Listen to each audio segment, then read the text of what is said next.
Hello class, this is advocate Yasmin. स्वागत है आपके अपने चैनल जुडिशरी नॉलेज पर। तो आज हम आपके लिए लेकर आए हैं बहुत इंपॉर्टेंट वीडियो जो कि छत्तीसगढ़ जुडिशरी एस्पिरेंट के लिए है स्पेसिफिकली। तो अगर आप छत्तीसगढ़ जुडिशरी की तैयारी कर रहे हैं तो ये वीडियो आपके लिए है। उससे पहले मैं आपको बता दूं, अगर आप AIB 20 की तैयारी करना चाहते हैं मेरे साथ या मेरी क्लासेस के साथ, तो आप जो मेरा कम्युनिटी पोस्ट में नंबर है आप वहाँ पर कॉल कर सकते हैं। ठीक है, मेरा नंबर वैसे आप नोट भी कर सकते हैं 945657664764। ठीक है, तो आप वहाँ पर मेरे जो AIB 20 होने वाला है उसके लिए क्लासेस चल रही हैं, या फिर आप पर्टिकुलर स्टेट को टारगेट कर रहे हैं तो उसके लॉज पढ़ने हैं तो वहाँ पर भी कांटेक्ट कर सकते हैं।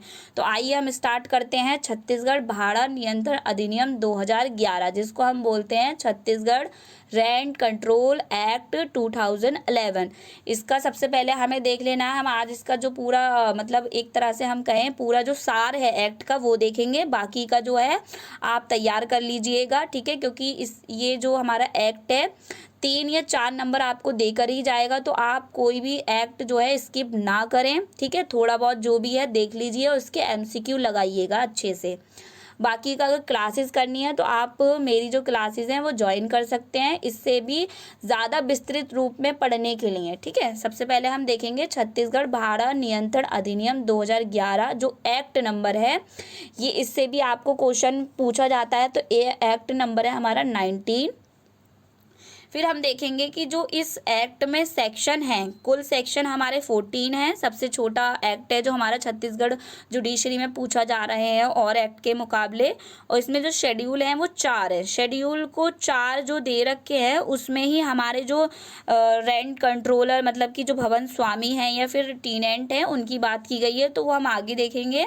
इससे पहले हम जान लेते हैं कि इस एक्ट से मतलब जो 2011 का है, लेकिन इससे पहले भी तो कोई एक्ट लागू होगा ना वहाँ पर, तो उसी की बात की गई है कि इस एक्ट ने धारा 14 में ये बताई गई है वाली बात कि इस एक्ट ने 1961 का जो अकोमोडेशन कंट्रोल एक्ट था वहाँ पर उसको निरसित कर दिया, मतलब उसको रिपील कर दिया।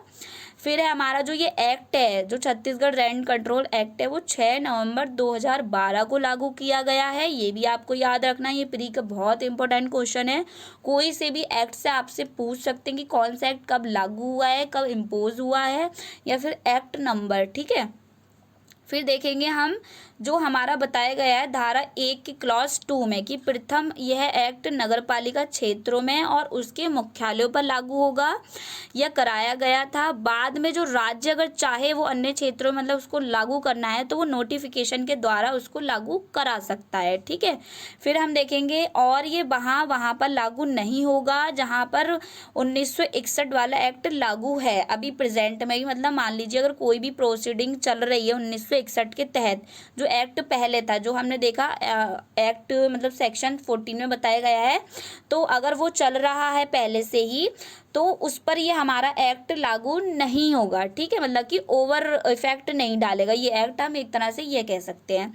फिर हमारा ये है कि 5 अक्टूबर 2012 को राष्ट्रपति की इसको स्वीकृति मिली, मतलब कि एसेंट प्राप्त हो गई, ये जो एक्ट बन के तैयार हुआ। फिर क्या था, जो 23 मई 2011 को राज्यपाल की स्वीकृति मिली है। तो आपको ये फैक्ट भी याद रखने पड़ेंगे कि एक्ट का जो लागू हुआ है वो 6 नवंबर 2012 को लागू हुआ है, लेकिन 5 अक्टूबर 2012 को राष्ट्रपति की इसको एसेंट मिली थी। फिर 23 मई 2011 को राज्यपाल की मिली है। फिर हमने सेक्शन देख लिए 14 है, अनुसूची 4 हैं, जो इसकी डेफिनेशन क्लॉज है वो देखेंगे। जो परिभाषाएं हैं धारा 2 में बताई गई हैं। टोटल डेफिनेशन कितनी है 14, तो आप इजीली याद कर सकते हैं 14 ही धाराएं हैं, 14 ही डेफिनेशन है। ठीक है, जो 2 का जो हम इम्पोर्टेंट है वो देख रहे हैं, बाकी का आप तैयार कर लीजिएगा। बाकी का अगर कोई भी डाउट है इससे रिलेटेड या अन्य विधि से रिलेटेड था तो आप मुझे कमेंट सेक्शन में कमेंट करके पूछ सकते हैं। ठीक है, हम देखेंगे जो धारा 2 है उसका क्लॉज 5, तो वो क्या बात करता है, भवन स्वामी की बात करता है। तो भवन स्वामी में कौन कौन इंक्लूड होंगे, तो यहाँ पर जो न्यासी मतलब कि ट्रस्टी है वो भी होगा, जो रिसीवर है वो भी भवन स्वामी के अंतर्गत आएगा। लेकिन जो इसमें इंक्लूड नहीं होंगे वो क्या होंगे, जो लीगल हेयर नहीं है आपके, जो विधिक प्रतिनिधित्व नहीं है या विधिक वारिस नहीं है आपके, तो वो उसमें नहीं आएंगे। लेकिन आपके जैसे बेटा है बेटी है, आपको आपके जो लीगली एंटाइटल्ड प्रॉपर्टी करेंगे मतलब मतलब उसको काबिज रखेंगे बाद में, तो उसको हम भवन स्वामी के अंतर्गत मानेंगे। तो आपको ये याद रखना होगा, न्यासी भी इसके अंतर्गत आएंगे और रिसीवर भी, ठीक है।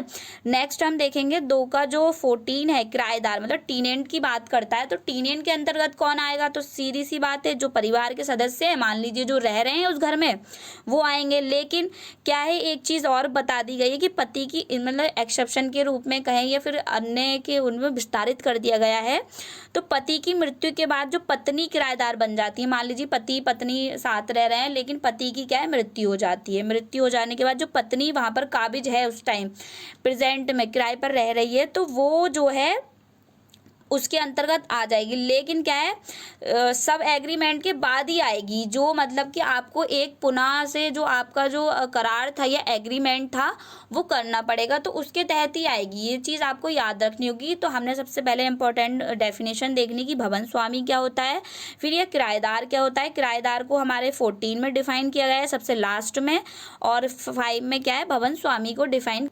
तो आज की वीडियो में बस इतना ही। अगर कोई भी डाउट है तो आप कम्युनिटी पोस्ट में या कमेंट सेक्शन में पूछ सकते हैं, ठीक है।